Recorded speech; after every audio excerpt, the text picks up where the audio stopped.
তোমরা যারা থাম্বনেল দেখে আমার ভিডিও দেখতে এসেছো তারা তো হয়তো জেনেই ফেলেছো আমি আমার বাসার কোনো পুরোনো জিনিসকে আজকে রিসাইকেলিং করব। আর এই জিনিসটা তৈরি করার আগে কিন্তু আমি কল্পনাও করতে পারিনি ঠিক এই রঙের কৌটার মুখটা দিয়ে যে আমি এত সুন্দর একটা জিনিস তৈরি করতে পারবো। আসলে যখন কাজটা শুরু করেছিলাম তখন আমি নিজেও জানতাম না যে এটা কি তৈরি হতে যাচ্ছে এবং এটা ঠিক কতটা সুন্দর হতে যাচ্ছে। তা আমার বাসায় থাকা একটা রঙের কৌটার মুখ নিয়ে নিয়েছিলাম। এটাকে ফার্স্টেই জেসো অ্যাপ্লাই করে নিচ্ছি। জেসো অ্যাপ্লাই করলে একটা সুবিধা কি জানো?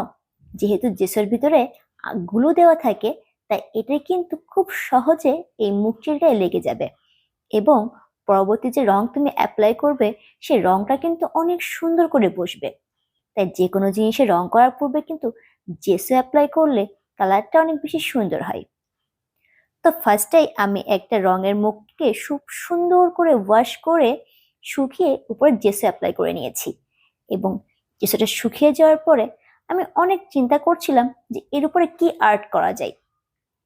বাট যেহেতু মুখটির উপরে একটু লেখা ছিল তাই কোনো কিছু আর্ট করার সময় চিন্তা করলাম যে আর্ট করলে হয়তো এই লেখার জন্য দেখতে ভালো লাগবে না। তো বাসায় ছিল ডেকোপেস পেপার, অবশেষে ডেকোপেস পেপার দেওয়ার চিন্তা করলাম। তবে এখানে একটা ভুল করেছি। এই ডেকোপেস পেপারটা লাগানোর পূর্বে যদি আমি এই মুখের মাপ মতো কেটে নিতাম তাহলে কিন্তু আমার ডেকোপেস পেপারটা লাগাতে অনেক বেশি সুবিধা হতো। বাট যাই হোক, আমি ডেকোপেস পেপারটা লাগানোর পরেই এটাকে সুন্দর করে ছিঁড়ে নিয়েছি। আর এটা কিন্তু আমি পানি দিয়ে তুলি দিয়ে হালকা ভিজিয়ে একটা টিস্যু পেপার দিয়ে চেপে ধরে আস্তে আস্তে করে ছিঁড়ে নিয়েছি যাতে আমার ডেকোপেস পেপারটা নষ্ট না হয়ে যায়। এবং লাগানোর পরে উপর থেকে আমি আরেক কোট মডপোস গুলো ব্যবহার করে নিয়েছি। তোমাদের যাদের কাছে মডপোস গুলো নাই তারা কিন্তু ফেভিকলের সাথে অল্প পানি মিক্সড করেও কিন্তু এই মডপোস গুলোটা বাসায় তৈরি করে নিতে পারো। ডেকোপেস পেপারটা লাগানোর পরে এর উপরে মডপোস গুলো ব্যবহার করলে এটা কিন্তু ভার্নিশেরও কাজ করে। বাট আমি যেহেতু এটাকে টেরে হিসেবে ব্যবহার করব তাই এর উপর একটা স্ট্রং ভার্নিশ দিয়ে নিব যাতে পানি পড়লেও আমার এই ট্রেটার কোনো রকম কোনো ক্ষতি না হয়। আমার এই ডেকোপেস পেপারের সাথে মিল রেখে আমি সাইডেও অলিভ কালার দিয়ে নিচ্ছি।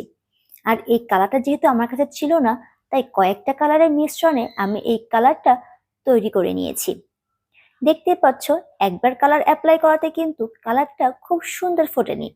এই ফার্স্ট লেয়ারটা শুকিয়ে যাওয়ার পরে আমি এর উপরে আবার সেকেন্ডে আরেকটা লেয়ার কালার অ্যাপ্লাই করব যাতে আমার কালারটা অনেক সুন্দর উজ্জ্বল হবে। আর প্রতিটা ফুলের মাঝখানে আমি একটু গোল্ড পেপার অ্যাপ্লাই করছিলাম যেটা দেখতে আরো বেশি সুন্দর লাগছিল। আর এটা কিন্তু অনেক বেশি গ্লেজ দিচ্ছিল। দেখতেই পাচ্ছ কি সুন্দর গ্লেজ দিচ্ছে। আসলে প্রতিটা কাজ করার আগে কিন্তু আমি জানতাম না যে এই কাজটা করার পরে ঠিক দেখতে কতটা সুন্দর হবে।